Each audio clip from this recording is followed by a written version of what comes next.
На колени сели. Орусия рейдтерде мигранттарды сабоодо. Койго чапан жаап, калпак кийгизип тойканага алып келген тамада элдин сынына кабылды. Жана башка жаңылыктар түрмөгү видеого лайк басып, Манас ТВ каналга катталып, акыркы жаңылыктардан кабардар болуп туруңуз. Тышкы иштер министрлиги 72 миңдей кыргызстандык Орусияда миграциялык мыйзамдарды бузуп жүрөт. Тышкы иштер министрлиги Кыргызстандын 71.949 жараны Орусияда миграциялык мыйзамдарды бузуп жүргөнүн билдирди.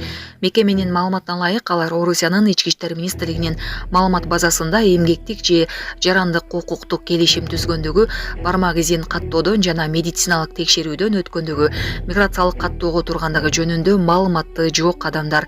Министрлик Орусиянын аймагында мыйзамдуу жүргөнүн тастыктаган жарактуу документи барлар эми бул өлкөнүн ички иштер министрлигинин миграция маселелери боюнча аймактык бөлүмдөрүнө кайрылышы керек экенин кабарлады. Тышкы иштер министрлиги Орусияда миграциялык мыйзамдарды бузуп жүргөн мигранттардын тизмесин жакын арада Мигрант Кейджи порталына жайгаштырат.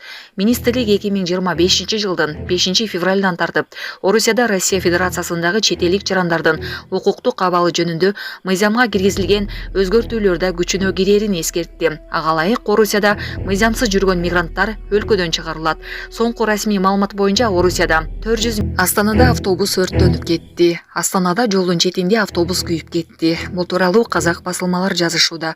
Астананын өрт өчүрүүчүлөрү Нора районундагы Кабанбай Батыр проспектисинде автобустун өрттөнүшүн аныкташкан. Окуянын чоо жайы такталууда. Маалыматка ылайык 112ге жабыркагандар тууралуу маалымат түшкөн эмес.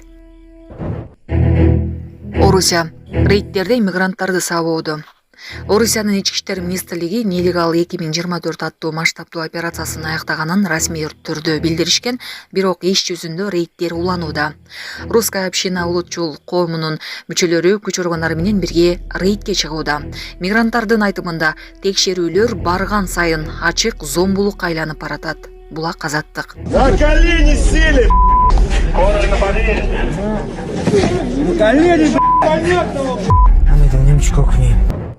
Токтогулда тургун билбестиктен милицияга байңизат саткан. Жалал Абад облусунда байңизат сатууга шектелген жаран кармалды. Бул тууралуу ички иштер министрлигинен билдиришти. Маалым болгондой, милицияга Токтогулдун тургуну көп жылдан бери байңизат сатып сактап жүргөнү тууралуу маалымат түшкөн. Ал маалымат текшерилип, жыйынтыгында сатуу максатында байңги каражаттарын, психотроптук заттарды жана алардын аналыктарын мыйзамсыз даярдоо боюнча кылмыш иши козголгон. Иликтөө иштеринин жүрүшүндө милиция аталган жарандан бир нече ири байңизат сатып алган. Натыйжада шектүү катары 30 жаштагы жаран кармалган. Экспертизанын жыйынтыгына ылайык, андан алынган заттар наша жана марихуана болуп чыккан. Казакстанда койго чапан жаап, калпак кийгизип тойканага алып келген тамада элдин сынына кабылды. Урматтуу каналыбыздын жалпы угармандары, көрөрмандары, сиз дагы өз ой пикириңизди комментарийге калтырыңыз.